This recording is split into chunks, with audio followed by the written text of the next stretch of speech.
Life does not break you slowly. Sometimes it can break you in just 1 minute. Dear teacher and friends, today I want to share a life-changing experience that happened last year during my final exams. My calculus final exam started at 9 a.m. But I woke up late and finally I reached the exam hall at 9:20. The exam supervisor said, "I'm sorry you can't come in. You're too late." I begged, "Please, teacher, it's only 1 minute." He shook his head and closed the door on my face. Everything I had worked for felt lost. I sat down outside on the cold bench and I stared at my phone. I hated time. I hated being late. And I hated myself most of all. Later, when I got home, my mother opened the door and she said, "Were you late after everything we sacrificed?" And then she said, "Don't you come home until you pass every single exam."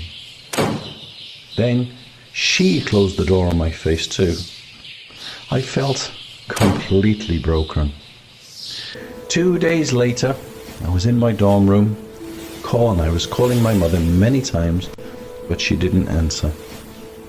On the third morning, just before Fajr, I went to the mosque. I prayed and I cried for help. After the prayer, my maths teacher, Mr. Khalid, he saw me and he said, "Come with me." In his office, I told him everything. He said, "This mistake does not define who you are. If you are ready to study and work hard, we can start again tomorrow at 6 o'clock. So every morning, he helped me study, patiently guiding me through everything. He never asked me for any money. He was just there for me. When the new semester started, I arrived 30 minutes early every single day. I studied hard, not to show off to others, but just to prove to myself that I could do it and that I could succeed.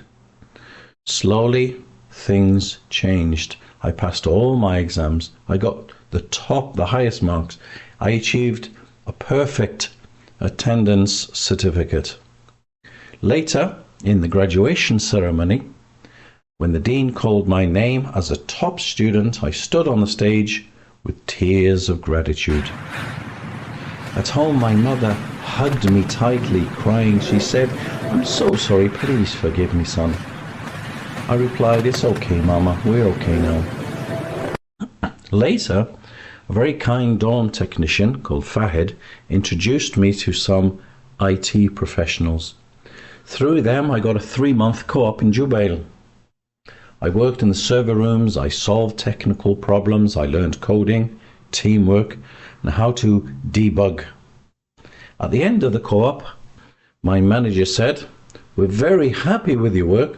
We would like you to work as a junior IT analyst starting next June." The boy who once cried outside a locked exam hall is still inside me. But today, he is no longer broken. He is stronger and he is better. That 1 minute did not destroy my future. Actually, it changed my path for the better. And for that, I am so grateful to Allah subhanahu wa ta'ala every single day. Thank you for listening. And if you have any questions, I will be so happy to answer them.